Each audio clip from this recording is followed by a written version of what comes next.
Howdy everyone, and welcome to Introduction to Oceanography Online Lab. My name is Ruby Schaffler. I will be your TA for the course. Please feel free to email me if you have any questions regarding the labs, the structure of the lab, concepts in the lab, or your grades. This video is just going to go over kind of the structure of the course, what the eCampus page looks like, and what a typical lab module looks like. The course consists of 11 separate labs. So you can think of each one as being worth just under 10% of your total grade. They are time released, so you cannot work on more than one at a time. All right, when you're working on the labs, make sure that you're using Google Chrome, Safari, Internet Explorer, Firefox. Pretty much everything besides Google Chrome causes the lab to have glitches and lags and issues producing the PDFs when you're complete. So Google Chrome is the way to go here. All right, now I will show you what our eCampus page looks like. For now, you guys will only be able to see the Begin Here tab, but as the semester progresses, as the course progresses, you will be seeing all the labs having individual tabs posted here on the left. So right now, I just have the first lab shown to show you kind of what one looks like. But first, we'll go into the Begin Here tab.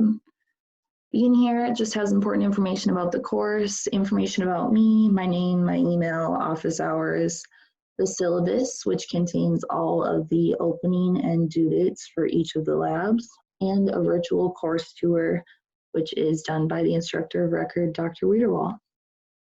Okay, so what does a typical lab look like? All of the labs have the same sort of structure when you open their tab. They have instructions at the beginning. It's important to read those because they'll have specific instructions for each lab. It's not the same. So it's important to read those each time a lab opens. Beneath the instructions will be a e-manual, which is the lab manual for that lab.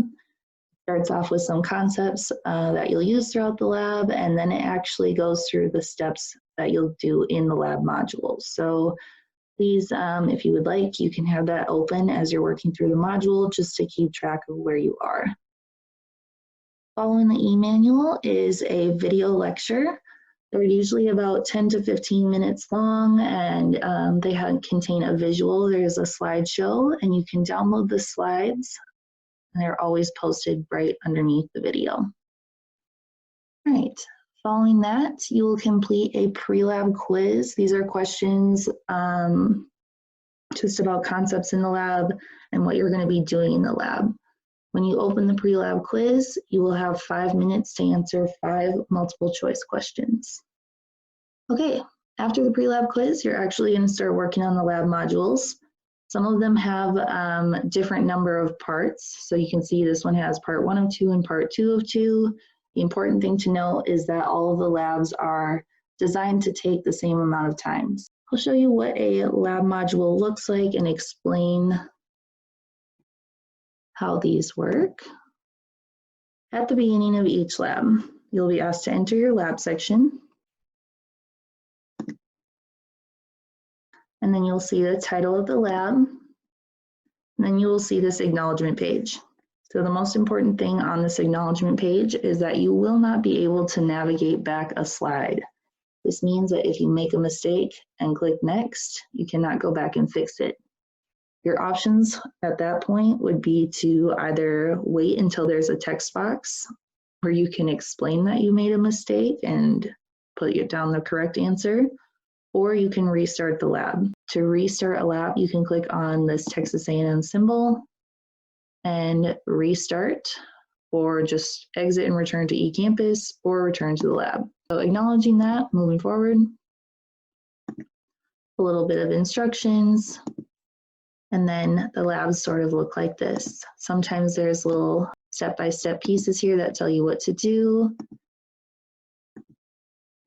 You can also find the instructions in the e-manual and have that pulled up in a different window.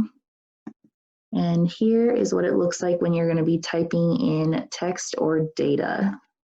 So all of these answers will be saved and auto-generated in a PDF when you've completed all the slides. So moving forward, you'll just keep continuing the lab. Any resources that you need for all the labs will be posted in the top right in the resource tab. So for this first lab, you're going to be asked to make a drawing, and you'll find a PDF in the resource tab where you can make that drawing.